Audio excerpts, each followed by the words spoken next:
welcome to my kitchen and welcome to another episode of Cook for Love. Hello. Today Rosie and I are going to make roll-out sugar cookies. And on the website there are two recipes for sugar cookies, and one is just your basic drop cookie, which is your roll and just put it on the pan and bake it. And this is the one that you roll out that you have for the holidays. Okay. And I have found that there's some really nice recipes out there for low protein sugar cookies, but one of the problems I find is they're not stable enough. Like if you bring them into a classroom, they break. If the kids try to decorate them, they break. So really my goal here was to come up with a delicious cookie that was also stable enough to travel and stable enough for the kids to have fun with without worrying about breaking off Santa Claus's head. So what we're going to do is we're going to start off with, again, with most cookie recipes, the basic formula is to cream your sugar and your butter and then add your dry ingredients. So I'm going to start with taking a stick of butter, and again, we talk about it in other clips, but just in case you haven't seen them, the temperature of the butter is one of the most important things in terms of baking. If butter is, it's supposed to be at room temperature, which means you've taken it from the fridge for about a half hour before you need it. If you forget to take your butter out, please don't microwave it, because when you microwave it, the heat just is that goes through it, it's very uneven, and you're going to have spots that are melted and you're going to have spots that are too hard, and it's not going to be able to incorporate the sugar properly. So the butter should be soft enough that you can bend it like that, and then you can put your finger in it and it makes an indentation. So in goes a stick of butter. Brenda, while you're doing that, will I go ahead and do the dry ingredients? That would be great, thank you. Okay, sure. This is the base of the dry ingredients is wheat starch. So to the wheat starch, I'm going to add xanthan gum, salt, baking powder, it's not coming out, and the vanilla instant pudding. And one of the reasons why we use instant pudding is that it actually really helps with binding. Again, we're trying to use as few eggs, as little amount of the higher protein foods as possible, and that really just helps to give it some more structure. Okay. So into the stick of butter, I'm adding 4 tablespoons of shortening. I'm not a big fan of shortening, but I find in some recipes it's just needed. In this particular recipe, it just makes a more crisp cookie, and I think for a sugar cookie it just is essential. Okay. So I'm going to add 4 tablespoons of the shortening to the butter, and my secret ingredient is 2 tablespoons of cream cheese. Now cream cheese wouldn't, again, usually be used in the low protein diet. No, it wouldn't, and I know there are people that are listening right now that are saying, you use what? Yeah, I use cream cheese. Just Philadelphia cream cheese, only 2 tablespoons of it. And really, when you're thinking about the amount of cookies that this makes, and it makes about 60 cookies, it's a small amount of feed, but a tremendous amount of flavor. It really is worth it to incorporate into this particular recipe. So I'm going to add in here 2 tablespoons, and I'm going to mix this up.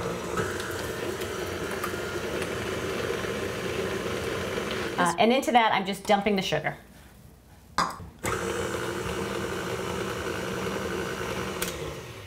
Now what we're going to do here is we're just going to add half of a large egg, and we're going to mix it up so that it's yolk and all, which is going to be 25 grams. And because we're only using half of the egg, we need to create the moisture from somewhere else. So to that, we're adding 2 tablespoons of water that Rosie already pre-measured. Okay. And mix again? Mix it again. So really the liquid ends up being about 60 grams, which would be what would be in a whole egg. There you go. Okay. I'm going to turn the mixer back on. I'm going to dump this in.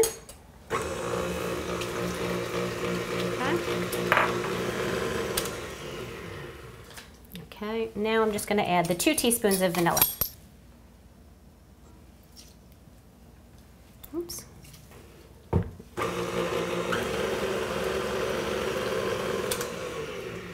And what we're going to do from here is the dry ingredients are just going to get dumped in there.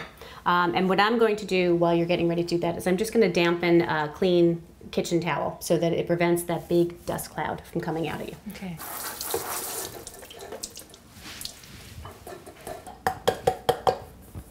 Said dust cloud. There you go. And what I'm going to do is turn this down, put this down, and then just put the damp towel over it so a lot of the dust doesn't come up. Okay. And if you look here, it looks very, very, very dry. just give it a couple of seconds of mixing and it will become more like a cookie dough consistency. What we're gonna do is take the cookie dough and we're gonna divide it into 2 Ziploc bags. So, and this is just gonna be approximately half, nothing needs to be measured or exact.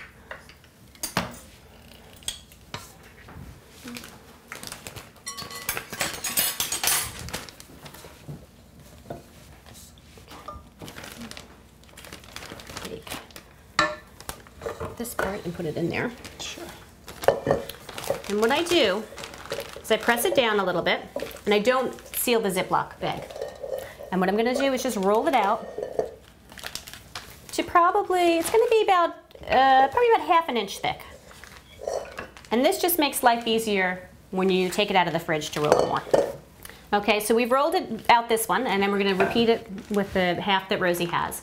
And then this is going to go into the fridge for about a ½ hour, and then we're going to roll it out even more. It's probably to about 1/8 of an inch, and then we're going to cut out our shapes and we're going to pop them in the oven. So we'll be back in a few minutes.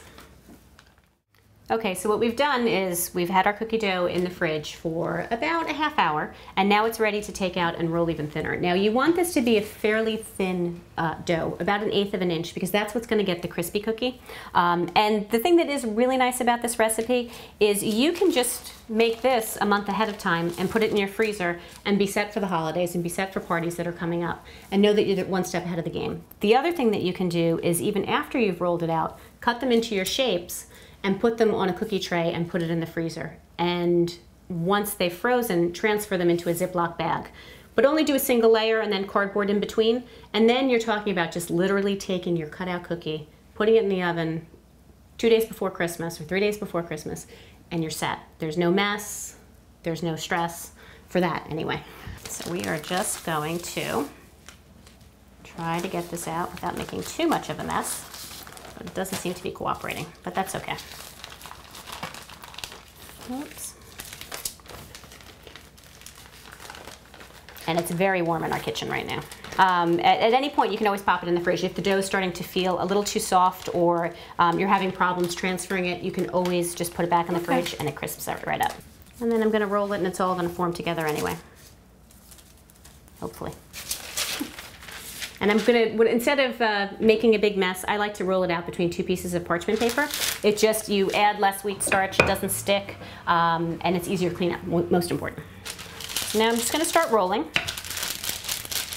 And rolling the dough takes a good few minutes to get it to the thinness that you want. I find that no matter how much I focus on starting in the center and rolling out to the edges, my center is always thicker. So a lot of times when I'm finished, what I'll do is cut around the outsides where it's the right thinness, and then I'll start from the center again and roll it out some more if I need to. So in terms of fee, it's going to depend on how many cookies you make out of it.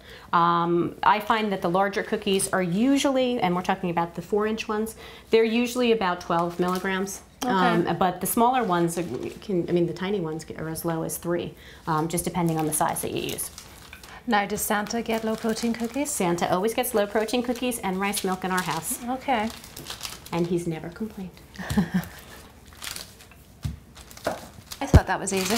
Oh, good. I'm glad you're enjoying your tea. And all the holes have been repaired. What I'm going to do, though, is the dough is getting a little too soft. I'm going to pop it back in the fridge for about 10 minutes before we even attempt to cut them out. Okay, so that 10 minutes in the fridge did a world of good. So now I'm going to pull off the top. And what we're going to do, I'll give you some of that too, is just cut out a couple of different shapes. And we're going to pop them in the oven. It only takes about 10 to 12 minutes to cook, and the cookie sheet should really be lined with parchment paper. I find no matter how well you grease it, a piece of the cookie gets stuck, and then it does break. So, again, like I said before, the feed depends on the size of the cookie, and I like the big ones for the kids to decorate. So I'm going to take a big snowman, and I'm going to put him down right there. And then what I'm going to try to do is the next one I do, I'm going to try to get as close as I can to that snowman.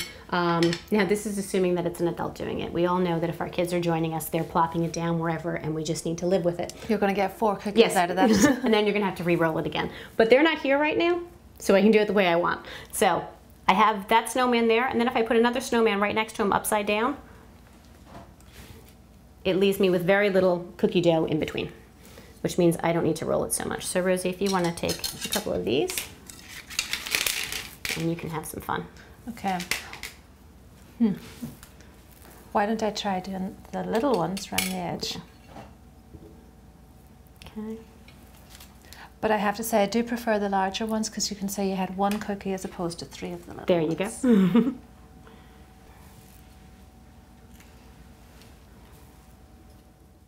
Okay, so we've cut out our cookies, and now we just need to transfer them over to our cookie sheet that's been lined with the parchment paper. And if at any point, like right now our kitchen is pretty hot, we actually had to take the cookie dough and put it back in the fridge just to make it a little bit more manageable. And if that happens at any point in any of this, you can always just put it back in the fridge for 10 minutes and then proceed. So we've got our cookies, and now I'm just going to use a spatula to lift them out, and I'm going to pull away the excess dough that we're going to have to re-roll, and flip it over and then flip it back. And these are not going to spread too much, just because they're not a cookie that spreads. So you can put them fairly close together, but I would give them, to be safe, I'd give them 1 inch or 2 apart. Can different size cookies go into the oven at the same time? They can, as long as they're the same thickness. Like that's Okay. the key, is really the thickness piece, because if they're the same degree of thickness, they should cook in about the same time. Okay. All right, so we've rolled out our cookie dough, we've made our shapes. I have them on a parchment lined pan, and we're gonna pop them in the oven for about 10 to 12 minutes. They're still gonna be a little bit pale in color, but they're gonna be nice and crisp. And then what we're gonna do is our scraps of dough, we're gonna re-roll those, and we're gonna make it our next tray. So we'll be back in a couple of minutes. I think those cookies are just about ready, and we're going to take them out of the oven, and then you let them sit on a wire rack on the baking sheet for, I'd say, about at least 5 minutes, and let them cool. They're going to get more crisp as they're sitting there on that pan, and they're also going to become more stable, so we can transfer them without worrying about them breaking. Okay. Okay. Ooh, they look good. They do. I'm going to put that right there, and I'm going to turn off that timer. Do you think I should try one? You know, do a taste test? I think maybe you should let them cool first, but then absolutely. Okay, it's been about 10 minutes, so these have cooled off and the pan is not too hot. So now I'm just going to take them and transfer them over onto the wire rack for them to cool completely. You want them to cool for at least a half hour before you decorate them.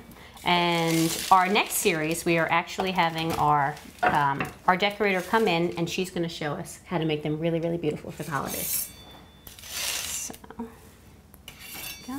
Can you make a double batch of these, Brenda? Because I'm pretty sure the kids are going to eat a lot of them. You absolutely can. The only thing I'd have to say about making a double batch is make sure you're spacing out the time that you're rolling them. Like you want to divide it then into 4 bags, and you'll find that by the time you take the scraps and keep rolling and re-rolling, you're going to get tired. So do the batch one day, then do maybe gingerbread cookies another day, and you can kind of do it that way. So I'm going to take this pan and put it to the side and have a cookie. Oh, yum. This is the part we like the most. Thank you very much for joining us, and remember, even if you don't love to cook, sometimes you do need to cook for love. Take care. Bye-bye. Bye.